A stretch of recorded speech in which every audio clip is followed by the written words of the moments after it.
नमस्कार साथियों, मैं गुड्डू चौधरी आपका स्वागत करती हूँ सरोकार एग्री इंस्टीट्यूट के डिजिटल प्लेटफॉर्म पे। जैसे कि हम पढ़ रहे थे प्लांट मॉर्फोलॉजी, मतलब पादप आकारिकी, मतलब पादप का जो बाह्य आकार होता है उसमें जो संरचना पाई जाती है उनके बारे में अध्ययन कर रहे थे। उसमें हमने पहला देखा जड़, उसके बाद में देखा था तना, तने के बाद में आज हम पढ़ेंगे पत्ती। पत्ती होती है वो तने के परिसंधियाँ होती है उन पर लगी हुई होती है, और जो पत्ती होती है वो अग्र अभिसारी होती है। उसको मान में आता है ये जो पत्ती है इसके सामान्य गुण देखते हैं। ये मतलब पत्ती, इसमें पर्ण होती है, वो तने की पर्व संधियाँ होती है। मतलब जो तना देखा था उसमें जो हमने देखा था तना, इसमें ये जो पर्व संधियाँ होती हैं इन पर ये पर्ण लगी हुई होती है। ये चपटी संरचनाएं होती है। मतलब जो पत्ती होती है, जैसा कि अपन जानते हैं पत्ती है वो चपटी संरचना में होती है। पर्ण हमेशा अग्र अभिसारी क्रम में ही होती है, मतलब एक के बाद एक। उसके बाद में प्रत्येक पर्ण होती है वो कक्ष में एक एक्सिलरी बर्ड लगी हुई होती है। मतलब प्रत्येक पर्ण होती है उसके एक कक्ष में, मतलब प्रत्येक एक कक्ष में एक जो एक्सिलरी बर्ड लगी हुई होती है। जो पर्ण की संरचना है उसमें पहला है पर्णाधार। पर्णाधार मतलब पर्ण का जो आधार होता है, पर्ण का वह भाग जो तने से लगा हुआ होता है उसे पर्णाधार कहा जाता है। मतलब जो तने से जुड़ा हुआ होता है। पर्णाधार दो प्रकार के होते हैं, आच्छादित और पर्णवृंतल। इसमें पर्ण आच्छादित होता है, ये पर्णाधार तने को आंशिक या पूर्ण रूप से घेरे हुए रहता है, जैसे एक बीजपत्री में। मतलब ये जो आच्छादित पर्णाधार होता है ये है ना तने के को आंशिक या पूर्ण रूप से घेरे हुए रहता है। मतलब जो तना होता है उसको आंशिक मतलब थोड़ा बहुत या फिर पूर्ण रूप से घेरा हुआ रहता है। ये एक्सिलरी जो एक बीजपत्री पौधे होते हैं उनमें पाए जाते हैं। इसके बाद में पर्णवृंतल, ये फूला हुआ पर्णाधार होता है जो द्विबीजपत्री पादप लेग्यूम में पाया जाता है। तो इस प्रकार का पर्णाधार होता है, ये फूला हुआ रहता है और ये द्विबीजपत्री पादप होते हैं उनमें पाया जाता है। पर्णवृंत, पर्णवृंत एक लंबा डंठल होता है और ये सुनिश्चित करता है कि प्रत्येक पर्ण को समुचित प्रकाश तथा वायु मिले। जो पर्णवृंत होता है जो तने से एक पतला लंबा डंठल होता है जो कि ये निश्चित करता है कि पत्ती होती है उसको सुनिश्चित प्रकाश व वायु मिलती रहे। ये पतला लंबा डंठल होता है जो कि ये सुनिश्चित करता है कि पर्ण को समुचित प्रकाश में वायु मिल सके। और ये एक बीजपत्री पर्णों में पर्णवृंत अनुपस्थित होता है। जो एक बीजपत्री पादप होते हैं उनमें ये जो पर्णवृंत होता है ये अनुपस्थित होता है, इसलिए इन्हें अपर्णवृंती भी कहा जाता है। और ये द्विबीजपत्री पर्ण होती है उनमें पर्णवृंत पाया जाता है, इसलिए इन्हें से वृंति पर्ण भी कहा जाता है। मतलब जो एक बीजपत्री पादप होते हैं उनमें ये जो पर्णवृंत रहता है वो अनुपस्थित रहता है, इसलिए इन्हें अपर्णवृंति भी कहा जाता है। और जो द्विबीजपत्री पादप होते हैं उनमें पर्णवृंत पाया जाता है, इसलिए इन्हें से वृंति पर्ण कहा जाता है। इसके बाद में पर्णवर्ण के रूपांतर, ये तीन प्रकार से रूपांतरित होता है। पहला है पंखनुमा पर्णवृंत रूपांतरण, दूसरा है स्पंजी पर्णवृंत और तीसरा है पर्णावृंत। इसमें पहला है पंखनुमा पर्णवृंत। इसका उदाहरण है नींबू और सीट्रस।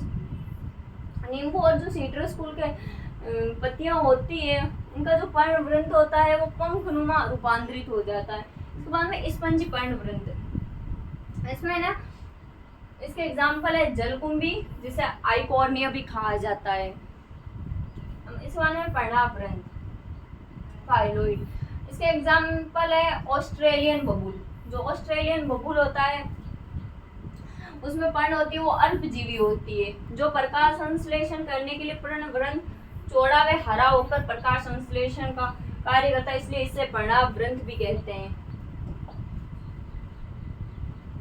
जो ये ऑस्ट्रेलियन बबूल होती है इसका जो पर्णवृंत होता है वो पर्णावृंत प्रकार का रूपांतरित होता है और ये अल्प जीवी होती है। ये जो पर्ण होती है वो अल्प जीवी होती है और प्रकाश संश्लेषण करने के लिए ये पर्णवृंत होता है वो चौड़ा व हरा होकर प्रकाश संश्लेषण का कार्य करता है, इसलिए इसे पर्णावृंत भी कहा जाता है।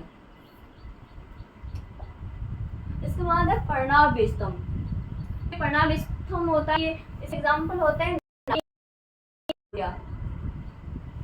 मतलब ये जो पत्तियां होती है वो स्तंभ कर लेती है। मतलब जैसे कि मरुस्थलीय पादप होते हैं उनमें जल का उत्सर्जन अधिक मात्रा में होती है, तो जल को हानि को बचाने के लिए जो पत्तियां होती है वो कांटों का रूप धारण करती है, स्तंभ का रूप ले लेती है, इसलिए ये पर्णाभ स्तंभ भी कहा जाता है। एग्जाम्पल नागफनी, कैक्टस और यूफोर्बिया। पर्णाभ पर्व, सतावर, एस्पेरगस और एस्कस। और पर्णाभ वृंत होता है वो होता है ऑस्ट्रेलियन बबूल।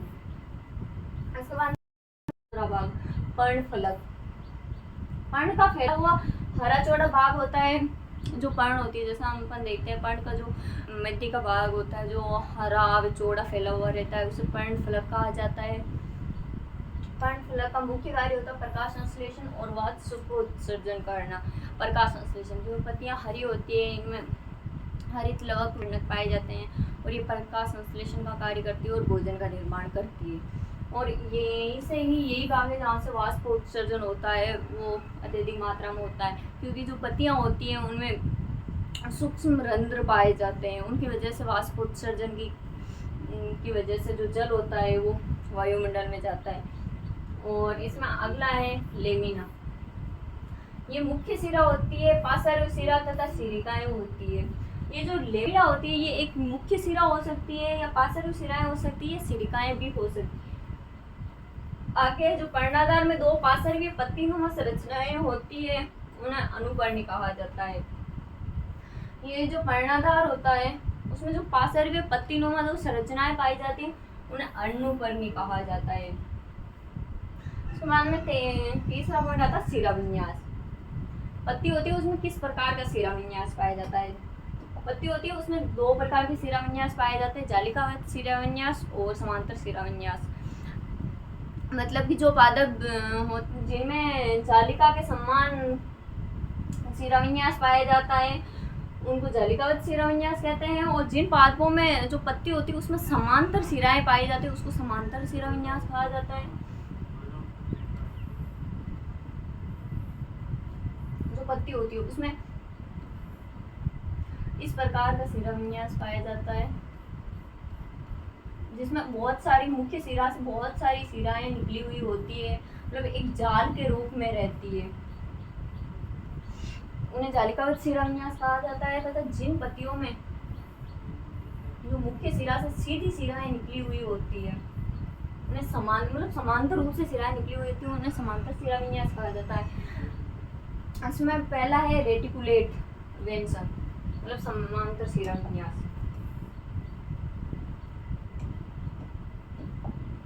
रेटिकुलेट वेंसन जालिकावत सिराविन्यास होता है वो द्विबीजपत्री पादपों में पाया जाता है, और जो समांतर सिराविन्यास होता है वो एक बीजपत्री पादपों में पाया जाता है। और इसके बाद में अपवाद फेलोफाइलम में होता है वो समांतर सिराविन्यास पाया जाता है, मतलब एक द्विबीजपत्री पादप है केलोफाइलम उसके अंदर समांतर सिराविन्यास पाया जाता है जो कि एक अपवाद। और रेटिकुलेट वेंसन सिराएं होती है वो जाली के रूप में होती है। अपन ने देखा ये जो जालिकावत सिराविन्यास होता है उसमें जो सिरिकाएं होती है वो जाल के रूप में होती है, मतलब जाल इसके बाद दूसरा है समांतर सिराविन्यास जिसे पैरेलल वेंसन भी कहा जाता है। समांतर सिराविन्यास में जो सिराएं होती है वो समांतर होती है, हमने देखा मुख्य सिरा होती है उसके जो अन्य सिराएं होती है वो समांतर निकलती है। जालिकावत होता है उसमें जो सिराएं होती है वो एक जाल के रूप में मिल जाती है। समांतर सिराविन्यास होता है उसमें वो एक बीजपत्री पादपों में होता है, इसका भी एक अपवाद है। स्माइलेक्स में रेटिकुलेट वेनिसन पाया जाता है। जो स्माइलेक्स होता है वो एक बीजपत्री पादप में जालिकावत सिराविन्यास पाया जाता है। उसके बाद में आता है पर्ण के प्रकार। जो पत्ती होती है वो कितने प्रकार की होती है? ये दो प्रकार की होती है, सरल पर्ण और संयुक्त पर्ण। पहली आती है सरल पर्ण, सिंपल लीफ। ऐसे पर्ण जिसमें पर्ण फलक में कोई कटाव नहीं हो, और यदि कटाव है तो वह मुख्य सिरा तक नहीं पहुंचना चाहिए। एग्जाम्पल होता है पीपल, सरसों, कपास, आक, अमरूद। जैसे कि अपन देखते बहुत सारे पादप होते हैं आम का, कपास का, सरसों का, पीपल का, अमरूद का, देख इसमें ऐसा होता है कि जो पर्णफलक होता है, जो बाहरी लेयर होती है,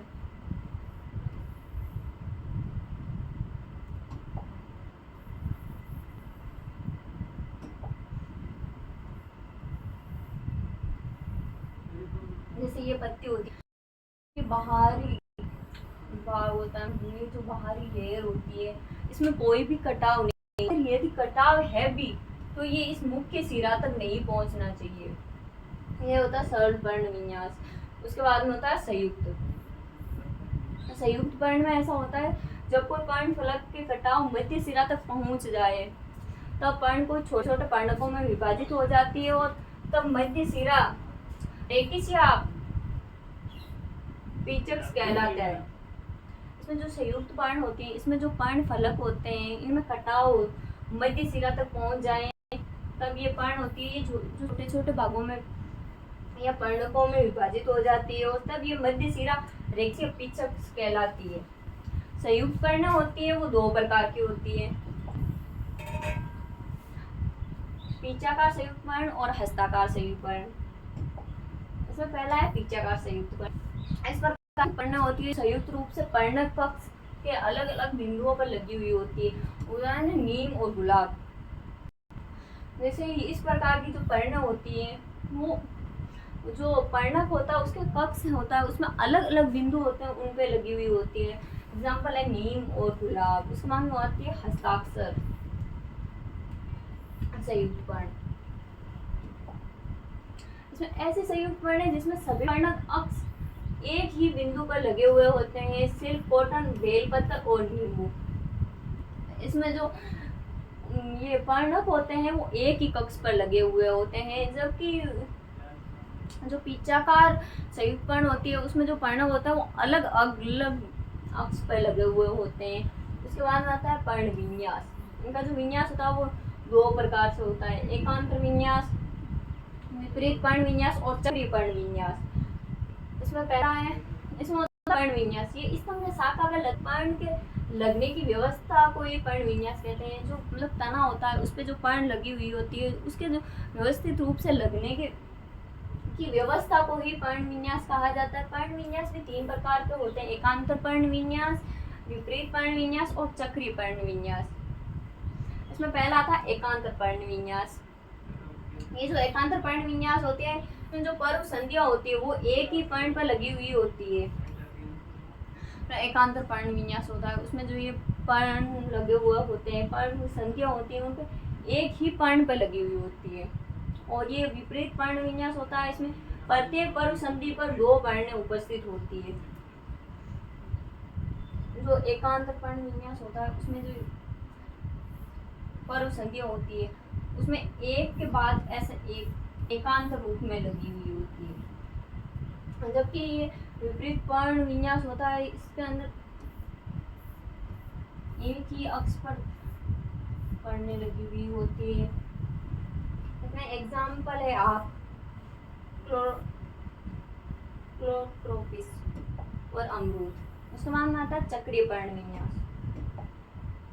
ये जो चक्रीय पर्ण विन्यास होता है ये एक पर्व संधि पर अनेक पर्ण चक्र के रूप में लगी हुई होती है, कनेर और एल्स्टोनिया। इसमें जो चक्रीय पर्ण विन्यास होता है इसमें जो एक पर्व होता है उसको एक चक्र के रूप में पढ़ने लगी हुई होती है। उसके बाद में आता है पर्ण के रूपांतरण। पहला आता है पर्ण परतान। एग्जाम्पल होता है मटर। जो ये पर्ण परतान होते हैं, जो ये पर्ण होती है वो ऊपर चढ़ने के लिए सहारे के रूप में कार्य करती है। उसके बाद में आता है पर्ण कटक। ये है पर्ण कंटक। पर्ण कंटक होता है, इसमें जो मरुद्भिद पादप होते हैं वो वाष्पोत्सर्जन के द्वारा जल की हानि को रोकने के लिए जो पत्तियां होती है वो कांटों के रूप में रूपांतरित हो जाती है, जैसे कैक्टस और यूफोर्बिया, नागफनी।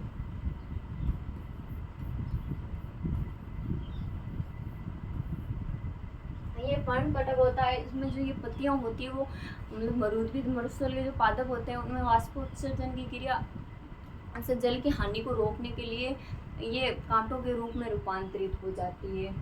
कैक्टस और यूफोर्बिया, नागफनी। इसके बाद में आता है मासल पर्ण, जिसे संग्राहक भी कहा जाता है। वे पर्णें जो भोजन के संग्रहण कर फूल जाती है, जैसे प्याज और लहसुन। बहुत सारी पत्तियां होती है जैसे प्याज और लहसुन, ये भोजन का संग्रहण करके फूल जाती है, इनका आकार में वृद्धि हो जाती है। बाद में है गठपर्णी, मतलब कीटाहारी पादपों में कीटों को पकड़ने का उपकरण पर्ण का रूपांतरण होता है। कीटाहारी पादपों में जो कीटों को पकड़ने का उपकरण होता है वो पर्ण का रूपांतरण होता है। इसके बाद में निफेंथिया, जिसे घटपादप भी कहा जाता है, और यूट्रिकुलेरिया, जिसे वीनस फ्लाईट्रप भी कहा जाता है। मतलब जो ये गठपर्णी पादप होते हैं, ये कीटों को पकड़ने के लिए उपकरण का मतलब पर्ण को रूपांतरित हो जाते हैं, कीटों को पकड़ने के लिए एक उपकरण के रूप में रूपांतरित हो जाते हैं। इनमें है गठपादप, निफेंथीज। इसके साथ ही आज हमने देखा था पर्ण होती है जो कि हरे रंग की होती है और प्रकाश संश्लेषण का कार्य करती है। इसका अंदर होता है जो पर्ण होती है, इसके ऊपर छिद्र पाए जाते हैं, ये तने के ऊपर या पर संधियों पर लगी हुई होती है। इसके बारे में अध्ययन किया था। उसके बाद देखा था पर्ण होती है, उसको जो शिराविन्यास होता है उसमें एकांतर और समांतर शिराविन्यास होता है। और बाद में देखते हैं सबसे मोस्ट इम्पोर्टेंट होता है पर्ण के रूपांतरण। पर्ण होती है किस किस रूप में रूपांतरित होती है। तो इसी के साथ आज हमारी क्लास हुई यहीं पे समाप्त करते हैं। Thank you.